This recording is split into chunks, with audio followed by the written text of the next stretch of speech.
जेवर के स्वाभिमान को, हमारी पहचान को खत्म करने की यहां के जनप्रतिनिधियों ने, भारतीय जनता पार्टी की सरकार ने कोशिश की है और खत्म की है।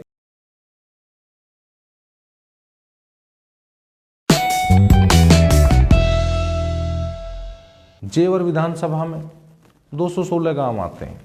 आप गांवों की स्थिति देखिए, जो मेन रोड से जो गांव कनेक्ट होते हैं, उन गांवों की जो कनेक्टेड की जो सड़कें हैं, जो कनेक्ट करती हैं उन सड़कों की, उनकी स्थिति बहुत बदतर है। बुरी स्थिति इन लोगों ने कर रखी है। कोई किसी तरफ ध्यान ही नहीं दे रहा। इस धर्म के नाम पर, मजहब के नाम पर ये लोग लड़ाने का प्रयास करते हैं, फिर जात पे आ जाते हैं। ये इनकी सोच है। 4.5 साल में तो बहुत कुछ हो सकता था। 5 साल होने जा रही है सरकार को। यहाँ के जनप्रतिनिधियों को पूरी तरह से किसानों की, मजदूरों की, नौजवानों की, सबकी अनदेखी इस सरकार में की गई। अब आपको देखिए साथियों, मैं ज़्यादा नहीं कहूँगा, एक बात मैं आपसे कहना चाहता हूँ। मुझे बहन कुमारी मायावती जी ने आशीर्वाद देकर आपके बीच में भेजा है, और निश्चित रूप से ये तय है, आप सारा रिकॉर्ड उठा लेना। 2007 और 2012 के बीच में जितना विकास हमारे ज़िले में हुआ, हमारी विधानसभा में हुआ, और भी सरकारें रहीं, चाहे वो समाजवादी की रही हो, चाहे अब वो भारतीय जनता पार्टी की सरकार हो, उन्होंने विकास के नाम पर, नौजवानों को रोजगार के नाम पर, शिक्षा के नाम पर, स्वास्थ्य के नाम पर कोई एक भी सुविधा मुहैया कराई हो, एक भी यहाँ पर कोई बिल्डिंग, हॉस्पिटल बनाया, कुछ नहीं इन्होंने बनाया। ये केवल हमारी जो धार्मिक भावनाएं होती हैं, हमारी जो सेंसिटिव धार्मिक भावनाएं होती हैं, उन पे ये लोग केवल गुमराह करते हैं। ना तो ये आपको रोजगार से इन्हें कोई मतलब, ना किसानों के आंदोलन से इनको कोई मतलब, ना नौजवानों को रोजगार देने से इनको मतलब। इनको मतलब केवल ये कि धार्मिक भावनाएं फैला दो, धार्मिक मुद्दों पर लोगों को, नौजवानों को गुमराह कर दो। बहुत हम लोग गुमराह हो लिए, बहुत हम लोगों ने जो आपने कहा हमने किया। 2014 भी आपको दिया, 2019 भी आपको दी और 2017 भी आपको दी। पर आप बताइए, विशेषकर मेरे ज़िले में, हमारी विधानसभा में आपने इनको क्या दिया? कुछ आपने नहीं दिया। मैं एक वादा आपसे करता हूँ, अगर मुझे यहाँ से मौका मिलता है, आप सभी लोगों का प्यार मिलता है, और मैं इस जनता के आपके बीच में यहाँ से विधायक चुन के आता हूँ, तो मेरे नौजवान साथियों, किसान साथियों की, जो नौजवान साथियों की, किसान साथियों की, किसानों की, और इस जेवर विधानसभा के पूरे क्षेत्र के जो आम व्यक्ति हैं, जो उनकी अनदेखी हुई है, उस अनदेखी को मैं बिल्कुल पूरी तरह से, पूरी ताकत से आपके साथ खड़ा हो जाऊंगा। पर आप मुझे इतना मजबूत बना देना, इतनी ताकत दे देना कि शासन प्रशासन में मैं आपकी बात रख सकूं और वो मेरी बात मान सकें।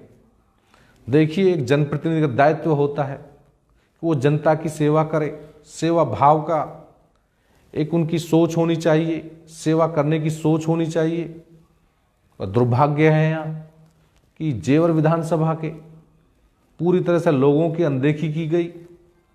उनके मान सम्मान को ध्यान नहीं रखा गया, उनके बच्चों के भविष्य को कोई ध्यान नहीं रखा गया, उनके रोजगार को कोई ध्यान नहीं रखा गया।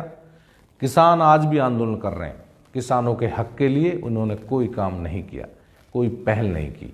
पर मैं एक वादा आपसे करके जाता हूं, अगर आप लोग मुझे इतनी ताकत दे देते हो, मुझे इतना सक्षम बना देते हो, अगर मैं विधानसभा में बैठकर आपकी बात मनवा सकूं, कह सकूं, अगर हमारी सरकार बनती है, तो निश्चित रूप से ये जो समस्याएं, जो अनदेखी आम जनता की हो रही है, किसान अपने हक के लिए लड़ रहे हैं, नौजवान रोजगार के लिए लड़ रहे हैं, परेशान हैं, नौजवानों को रोजगार दिलाऊंगा, किसानों को उनका जो उचित हक है वो दिलाऊंगा। आम जनता की जो पूरी तरह से अवहेलना की जा रही है, अनदेखी की जा रही है, पूरी तरह से वो अनदेखी अब खत्म हो जाएगी। अब पूरी तरह से आपका पूरी ताकत से मैं ध्यान रखूंगा, हर तरह से आपके साथ खड़ा रहूंगा, आपके बीच का हूं, देखिए, ये विधानसभा, जेवर विधानसभा किसी के लिए हो सकती है, हो सकता है ये उसके लिए विधानसभा का क्षेत्र हो सकता है किसी के लिए उसका चुनाव की एक वो हो, पर निश्चित रूप से मैं आपको बताऊं, ये विधानसभा मेरा घर है, मेरा आंगन है, और मेरा दायित्व बनता है कि हम इस विधानसभा को पूरी तरह संवार के रखें, अपने परिवार के हर सदस्य का ध्यान रखें, उनका रोजगार की व्यवस्था होनी चाहिए, किसानों के जो उचित मुआवजा होना चाहिए, किसानों की जो समस्याएं हैं उसका पूरी तरह निपटारा होना चाहिए, जो किसानों के साथ समस्याएं आती है, एनपीसीएल, यूपीसीएल, जो बिजली की व्यवस्था सही टाइम पे नहीं हो पाती, खाद की व्यवस्था सही टाइम पे नहीं हो पाती, तो निश्चित रूप से वो कराने का मैं काम करूँगा। जो इन्होंने हमारे ब्लॉक को ख़त्म किया, दनकौर ब्लॉक को ख़त्म किया, हमारे लोगों की एक पहचान ख़त्म करने का काम किया, उस पहचान को वापस लेके आऊँगा। आपने नया तो कुछ कराया नहीं, और हमारी जो पहचान थी दनकौर ब्लॉक, उसको भी आपने ख़त्म करा दिया। मेरे नौजवान साथियों, मेरी आपसे अपील है, बहुत हम लोगों की अनदेखी हुई है। जेवर के स्वाभिमान को, हमारी पहचान को ख़त्म करने की यहाँ के जनप्रतिनिधियों ने, भारतीय जनता पार्टी की सरकार ने कोशिश की है और ख़त्म की है। हमारे ब्लॉक की जो लोगों की एक पहचान हुआ करती थी, दनकौर ब्लॉक के निवासी हैं, उस पहचान को इन्होंने ख़त्म कर दिया। मेरा आप सभी से एक निवेदन है कि ये जो इन्होंने अनदेखी की है, इस अनदेखी को अब हमें नज़रअंदाज नहीं करना है। बहुत जल्दी इलेक्शन होने वाले हैं, 2022 में चुनाव होगा। साथियों, इन सभी बातों को ध्यान में रखते हुए इस भारतीय जनता पार्टी का पूरी तरह से अब हमको और आप सबको मिलकर सूपड़ा साफ करना है। मैं तो आपका हूं, आपका ही रहूंगा, पर इतना मजबूत आप और सब हो जाएंगे पूरी ताकत से जो हम इस शासन प्रशासन से अपनी बात कह सकें, उसके लिए अब एकजुट होना पड़ेगा। सभी साथियों का मैं दिल की गहराइयों से बहुत धन्यवाद करता हूं, और एक बात मैं आपसे करता हूं कि बार बार मैं आपसे रूबरू होता रहूंगा, आपके बीच में अब आता रहूंगा। किसी का कोई सुझाव हो वो मुझे बता देना, किसी कोई सलाह हो वो मुझे बता देना, क्योंकि मैं आपके बीच का हूं, मुझे आपके विचारों से ही चलना है, आपकी सोच से और आपके सुझाव से चलना है।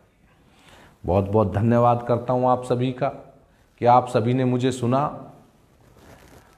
और मेरी बातों पर ध्यान दिया, उसके लिए बहुत धन्यवाद। सभी को नमस्कार।